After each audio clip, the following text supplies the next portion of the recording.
نحمده ونصلي على رسوله الكريم اما بعد فاعوذ بالله من الشیطان الرجیم بسم اللہ الرحمن الرحیم۔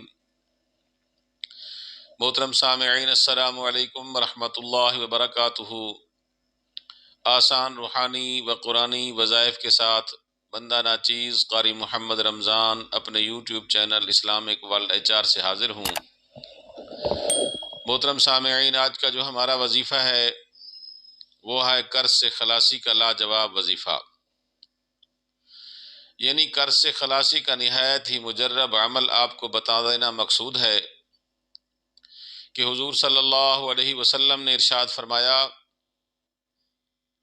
کہ شہید کے سارے گناہ معاف ہو جاتے ہیں مگر الا الدین، یعنی قرضہ معاف نہیں ہوتا۔ آج ہمارے لوگ قرضہ تو لے لیتے ہیں لیکن انہیں فکر ہی نہیں ہوتی کہ انہیں واپس کریں اور اپنا قرض ادا کریں۔ قرض واپس کریں اور ایک بات یاد رکھیں کہ اگر خدا نخواستہ اس حالت میں مر گئے، موت آ گئی، تو ان کی مغفرت نہیں ہو پائے گی۔ اس لیے ہمیں سوچنا چاہیے کہ قرض اگر لیتے ہیں تو واپسی کی نیت رکھیں، دل میں واپسی کی نیت ضرور ہو۔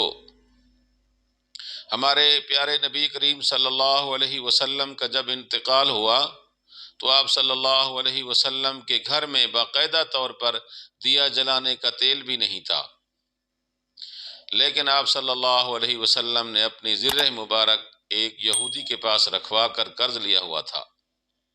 تو ناظرین، قرضہ لینا کوئی عیب کی بات نہیں ہے، لیکن قرض واپس دینا چاہیے اور واپس دینے کی نیت بھی ہونی چاہیے۔ خالی نیت نہ ہو بلکہ کوشش بھی ہو۔ قرض واپس کرنے کی، قرضہ کیسے اتر جائے، اب اس کے لیے انسان کو اللہ رب العزت سے دعا کرنی چاہیے۔ حضور اکرم صلی اللہ علیہ وسلم نے اعمال بتائے ہیں اور ان میں قرآن مجید فرقان حمید کی جو آیت ہے یہ سب سے مجرب ہے۔ آج جو آیت ہم آپ کو بتا رہے ہیں، اگر آپ اس کو صرف 11 دن پورے یقین کے ساتھ عمل کر لیں تو انشاءاللہ اللہ پاک اپنی غیبی مدد کے ساتھ آپ کے قرضے کی خلاصی کے اسباب پیدا فرما دیں گے۔ یہ آیت کریمہ قرآن مجید کی ایک بے مثال اور لاجواب اور پرتاثیر آیت ہے۔ اس آیت کو اگر کوئی بھی مقروض آدمی پڑھ لے تو انشاءاللہ اللہ پاک اس کو قرض کی خلاصی نصیب فرمائیں گے۔ تو ناظرین، سورۃ شورى آیت نمبر 19، اللہ لطیف بعبادہ یرزق من یشاء وہو القوی العزیز۔ اللہ لطیف بعبادہ یرزق من یشاء وہو القوی العزیز۔ یہ آپ کی سکرین پر بھی سامنے آیت لکھی ہوئی ہے۔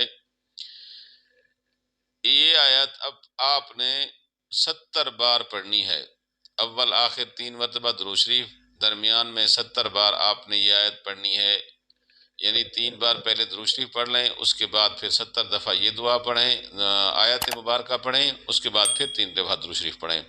آیت آپ کو لکھی ہوئی نظر آ رہی ہے، اور کوشش کریں کہ اس کو عصر اور مغرب کی درمیان پڑھیں، یعنی عصر کی نماز کے بعد پڑھیں۔ اگر اس کے علاوہ کسی اور ٹائم پڑھ لیں تو کوئی حرج کی بات نہیں ہے، مگر اس کا جو بہترین وقت ہے وہ عصر کی نماز کے بعد ہے۔ عصر کی نماز کے بعد پڑھیں اور اللہ رب العزت کی بارگاہ اقدس میں اپنے لیے دعا کریں اور تمام مقروض مسلمانوں کے لیے بھی دعا کریں۔ انشاءاللہ اللہ پاک پردہ غیب سے آپ کی مدد فرمائیں گے۔ اللہ رب العزت ایسے ایسے اسباب پیدا فرمائے گا جو آپ کے ذہن و گمان میں بھی نہیں ہوں گے، اور آپ کا جتنا بھی زیادہ سے زیادہ قرضہ ہوگا تو انشاءاللہ بحکم خداوندی ختم ہو جائے گا۔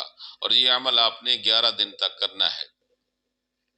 بے شمار لوگ جو بینکوں میں، مختلف اداروں میں، کاروبار میں، کسی کمپنی میں قرض کی الجھن میں پھنس چکے تھے، تو اللہ رب العزت نے اس آیت کریمہ کی برکت سے نجات عطا فرمائی۔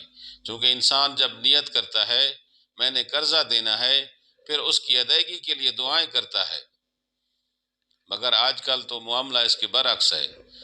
جس نے قرض لینا ہے وہ دعائیں مانگ رہا ہے، وہ دعائیں کر رہا ہے، یا اللہ اس بندے کو قرض واپس کرنے کی توفیق عطا فرما۔